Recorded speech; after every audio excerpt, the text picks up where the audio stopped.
So bad it's good. Not really a phrase you want to hear on a movie you have worked on for the past 11 years. What the? Yes, this movie was greenlit in 2014. A Minecraft movie is quite possibly the definition of that exact phrase. Also, yes, it's called a Minecraft movie, not the Minecraft movie, for canon reasons. This movie is so meme-worthy and Jack Black that it feels as if they tried to make the most Gen Z constant dopamine hit meme show as possible. This movie is made for kids, so that makes sense, but also, I think they may have created something special that becomes memorable because of how unmemorable the plot is. I am most likely the greatest demographic to possibly watch this show because I am Gen Z enough to understand the references, but also I had a child really young. But there's a couple mysterious feelings associated with this movie that even makes it feel weird to me. But first,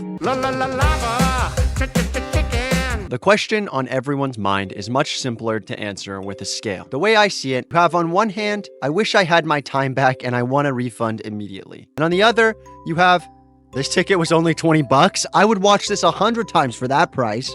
Somewhere in between is where most movies go, with something like Across the Spider-Verse being on the right side and something like Snow White being on the left.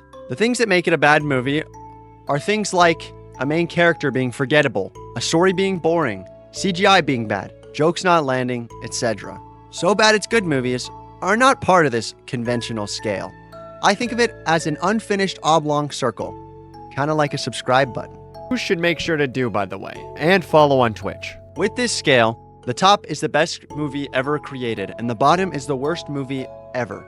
And as you get near the bottom, you start getting so bad that you creep up the backside, making it kinda good in a weird way. They have many elements of a bad movie, but let's say the jokes aren't hitting in an awkward way. So it causes an uneasy tension that makes you laugh almost out of discomfort. Or a character being so forgettable that when they pop back in the movie, you are caught off guard with the twist of the movie that then makes it interesting because you don't remember the character.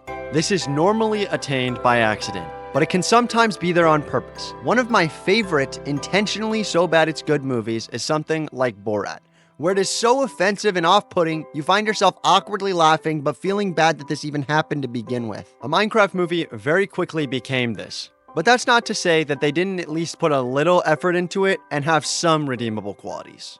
I am Steve. One of the biggest critiques from moviegoers and critics alike is that the characters in a Minecraft movie are bland, which they are. And this is further pushed by the fact that promotional material even told you to turn your brain off. A Minecraft movie has some of the worst possible characters that exist.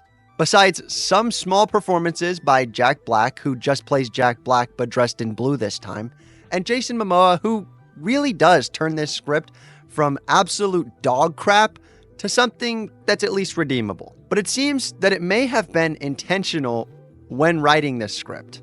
In Minecraft the game, we have little to no story to go off of. What we do know is you spawn in a random location, craft a house as fast as possible because we have foresight into the night that brings a host of enemies. We then go to mine since it's the name of the game and collect various materials, normally ending with diamonds.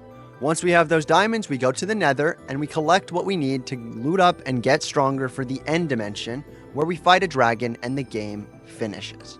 This, though it could seem like a pretty decent story that could have nuance and a lot of lore, and honestly does if you really squeeze it out, game theory, has very little purpose, so you can be your most creative self. Many people I know, even the most dedicated fans of Minecraft, haven't beat the game, instead opting to build and mine and do anything but beating this dragon. Besides the game, because you could really make a whole video about that, you get the point. There's no story to recreate, and so we find the movie being loosely based upon a character instead of a story. Jack Black, or Steve, going into a mine, finding a way to teleport himself into the Minecraft dimension where he spawns in, his house is to protect himself from the night, goes mining. You get the point. It's the same as the game.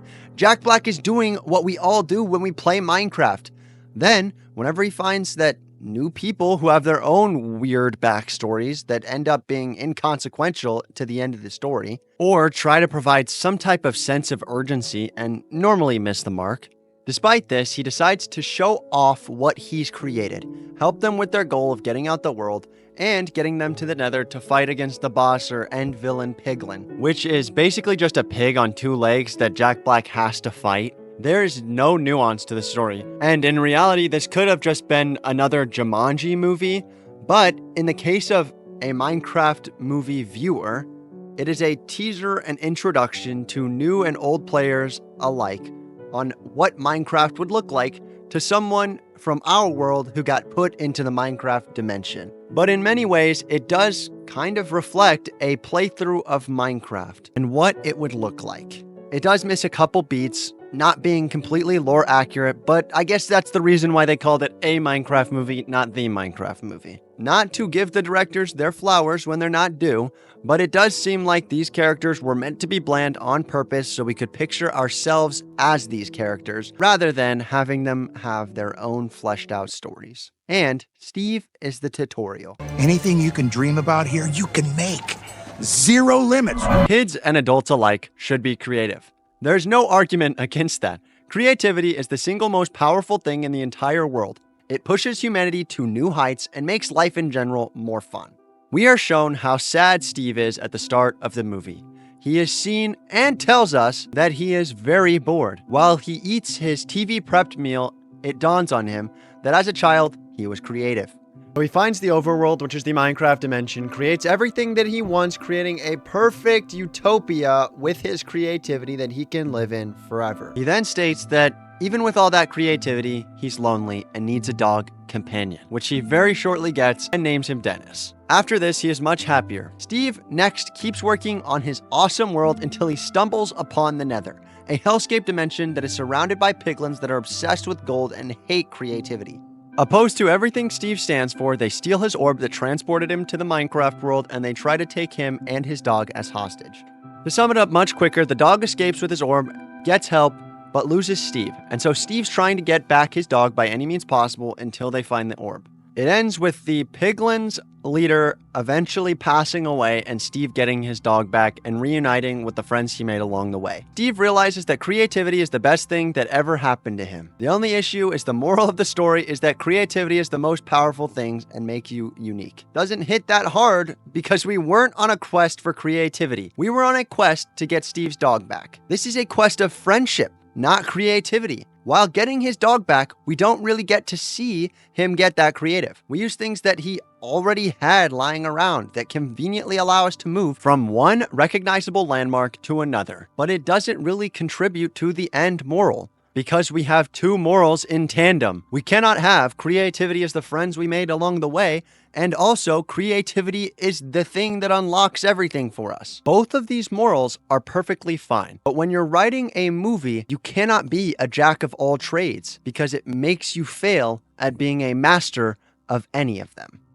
Until one day, Flint and Steel. Jack Black is a funny guy. He has some amazing hits such as Nacho Libre, Kung Fu Panda, and even has experience with other game worlds like with his role in Mario playing Bowser. He is great at making movies that are highly clippable and have so many moments that are referenced later on in pop culture. The directors and writers knew about this, and so, to save their dying script, they crammed constant memes and compilations of Jack Black saying highly quotable lines. Steve. Overworld. Stash. An ender pearl. Minecraft. Bucket creativity's Bible. Water bucket. In the overworld, Flint and Steel. The Nether. Elytra Wings. Chicken Jockey. Steve.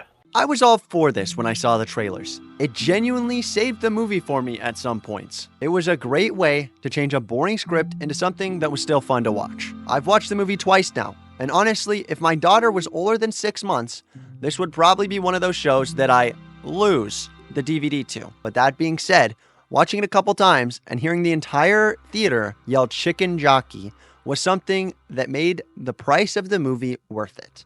One thing though, I was just a bit uncomfy during watching was, amidst a crowd of children, a part of the movie where Jack Black and Jason Momoa go full 69 whilst on a elytra, which is kind of like a squirrel suit in real life. It was definitely one of the jokes of all time, and probably not one that would land with any child besides, haha, funny man spinning in the air, then one grabs the other man's butt. But it's still a bit weird, and had me looking anywhere but the screen during certain points. Awkwardness pushed to the side, the memes made it worth it. And I will be quoting this anytime I see anything Minecraft related, which will both make people go see this movie for the next month it's in theaters, and also make them want to go and buy Minecraft related things to be a part of the trend for fear of missing out.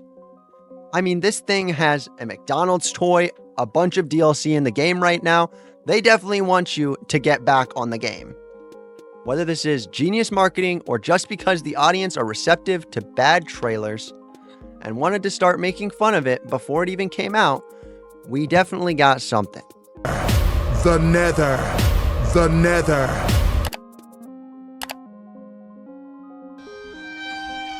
There's a growing community online that will hate on anything they can possibly hate on. Unfortunately, in my experience, this takes place more often than giving someone or something their flowers and uplifting them. This hit a Minecraft movie like the plague. I have found everyone that I have come into contact with offline and in actual life that watched the movie liked it or admitted that it had its funny moments. That's not to say that they thought it was the greatest movie in the entire world and it was game-changing to Minecraft lore, but they just thought it was an okay movie to take your kids to go watch or take yourself to if you're between the ages of 15 and 25 and played the games. Not something that they would go out of their way to watch and be there for the premiere, but not something to avoid. The growing sentiment from a lot of top creators or voices of people filled with hate and wanting a place to direct it seem to have found it in a Minecraft movie. You can see that in reality, though, big voices and critics hating on it are in stark contrast to everywhere reviews on movies are made by the common public. Somewhere between a 4 to 5 star rating, or for non-star users, 80 to 100%. A critic's job is not to rate something on entertainment value. It is to rate it on face value and story plot value. Obviously, critics aren't going to like this movie, and a Minecraft movie is not comparable to something like Sonic or Mario movie, which are quite honestly some of the greatest kids movies ever and can even be watched by adults and be okay. But there is so many redeeming qualities that make this movie enjoyable for kids and parents that at the end of the day, this movie was so bad it's good. And though that might not be the best thing to be remembered as, it's better than not being remembered at all.